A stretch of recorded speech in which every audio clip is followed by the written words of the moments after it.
Evangelio del día viernes 1 de marzo de 2024. Viernes de la segunda semana del tiempo de Cuaresma. Lectura del Santo Evangelio según San Mateo, capítulo 21, versículos del 33 al 43 y del 45 al 46.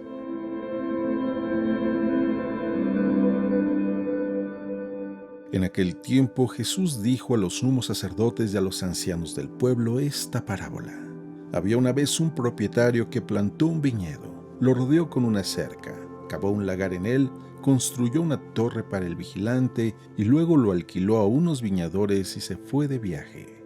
Llegado el tiempo de la vendimia, envió a sus criados para pedir su parte de los frutos a los viñadores. Pero estos se apoderaron de los criados. Golpearon a uno, mataron a otro y a otro más lo apedrearon. Envió de nuevo a otros criados en mayor número que los primeros y los trataron del mismo modo. Por último les mandó a su propio hijo pensando, a mi hijo lo respetarán.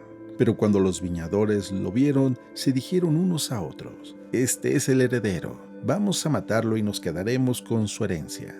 Le echaron mano, lo sacaron del viñedo y lo mataron. Ahora díganme, cuando vuelva el dueño del viñedo, ¿qué hará con esos viñadores? Ellos le respondieron, dará muerte terrible a esos desalmados y arrendará el viñedo a otros viñadores que le entreguen los frutos a su tiempo. Entonces Jesús les dijo, ¿no han leído nunca en la Escritura? La piedra que desecharon los constructores es ahora la piedra angular. Esto es obra del Señor y es un prodigio admirable. Por esta razón les dijo que les será quitado a ustedes el reino de Dios y se le dará a un pueblo que produzca sus frutos.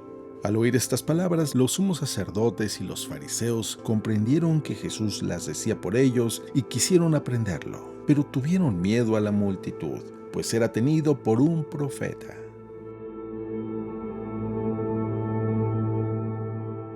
Palabra del Señor.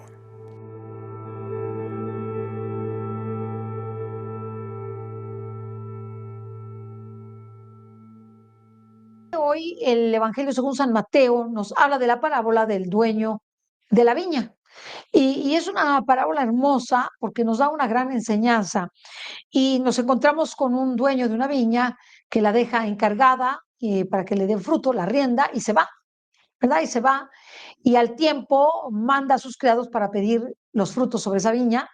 No le dan nada a los criados, los matan, a uno lo matan, a otro lo apedrean, a otro lo apalean, en fin, no le dan nada y entonces el dueño de la viña le vuelve a mandar a estos arrendatarios de la viña un número mayor de criados y hacen lo mismo con ellos. Y dice, bueno, les voy a mandar a mi hijo y a mi hijo lo respetarán, pero cuando ven al hijo del dueño, dice, ah, este es el dueño, vamos a matarle y quedarnos con su parte. Y lo matan y se creen quedar con su parte. Y entonces preguntan, ¿qué harán, qué hará el dueño de la viña con aquellos malosos, malvados que mataron a su hijo y lo despojaron de su propiedad y de aquello de los frutos que le correspondían? Pues les dará muerte. Y les quitará la viña y se la arrendará a quien de veras de frutos. Y el Señor dice exactamente esto, ¿no? Si tú no das los frutos que Dios te ha dado, pues se los dará a otros. Dice, la piedra que desecharon los constructores es la piedra angular, refiriéndose a él mismo, que es Jesucristo. Y como no dieron fruto, pues ustedes no dieron fruto como pueblo judío, pues va a ir a otro pueblo, esto mismo que le entrego a mi pueblo, se lo da a otros que sí den fruto. Pero si nosotros llevamos las palabras de Jesús de ese evangelio a nuestra propia vida, del momento actual, nos damos cuenta que Dios quiere frutos, es un Dios exigente, es un Dios que pide sacrificio, no es un Dios que no te pide nada, que te da y no te pide nada a cambio. No te pida nada a cambio en cuanto que Él reciba una retribución. Lo que quiere es que tú des fruto y se lo des en abundancia porque es un Dios exigente. Es un Dios generoso, pero exigente cuando te ha dado dones. Por eso, si no le has dado frutos, con todos los dones que te ha dado, pues lo más probable es que esos dones que te dio se los dé a otros que correspondan. Y esta lectura es muy importante porque nos hace ver que tenemos nosotros que aborrecer el pecado. Y el pecado es la peor desgracia que nos puede ocurrir. Cuando no damos frutos, cuando vivimos en pecado. A pesar de que el Señor nos haya hecho inteligentes, bien presentados, con gran liderazgo, con capacidad de hablar, con estudios, con propiedades, con reconocimiento, si nosotros no damos fruto para Dios, el Señor nos puede quitar todo de un momento a otro. ¿Y cuántas historias no hay en la vida de santos que tenían todo, todo, todo, y que el Señor los tiene que llevar al extremo de su maldad y al extremo de su pobreza y miseria espiritual y física para que tomen en cuenta lo que Dios ha hecho de ellos y que tienen que darle fruto? Es el caso del hijo pródigo, ¿verdad? Ese hijo pródigo que tenía todo y le dice a su papá, dame lo que me corresponde de la herencia y se va. Y pues tiene que regresar forzado por la penuria y la mala cabeza de haber gastado todos los bienes que el padre le había dado. El padre lo perdona y seguramente hubo un gran cambio en él, un gran cambio para darle fruto a su padre, darle una respuesta a su padre que le había dado todo. Y a mí me gustaría que en esta cuaresma fuera una ocasión propicia que nos brinda la iglesia para aumentar la lucha contra el pecado. Nosotros a veces somos muy condescendientes con el pecado y sobre todo con el pecado venial, sin darnos cuenta que el pecado venial deliberado es un pecado que nos aleja de Dios y nos puede llevar al pecado mortal. Por ello tenemos que ser sinceros en nuestro examen de conciencia, qué hice bien, qué hice mal, qué puedo hacer mejor, analizando los sacramentos, los mandamientos, las virtudes, en nuestro estado o condición en la que vivimos, casados, solteros o consagrados. Tenemos que evaluar si efectivamente hemos condescendido en nuestra vida con el pecado venial deliberado, que es aquella falta que no es grave aparentemente, pero que ya condecedemos, bueno, si ya llego tarde siempre. Si ya como de más, pues como de más siempre. Si ya veo cosas que no debo ver, que me incitan las pasiones, pues un poquito, veo poquito, ¿no? O pienso en cosas que me llevan a eso, es poquito, ¿no? Y eso voy poco a poco cediendo, cediendo, cediendo, hasta que cometo el pecado mortal.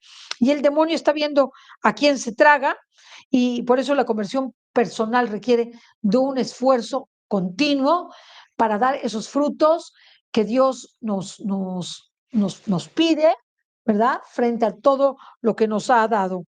Muchas almas piadosas, dice el autor de nuestros días, están en una infidelidad casi continua en pequeñas cosas.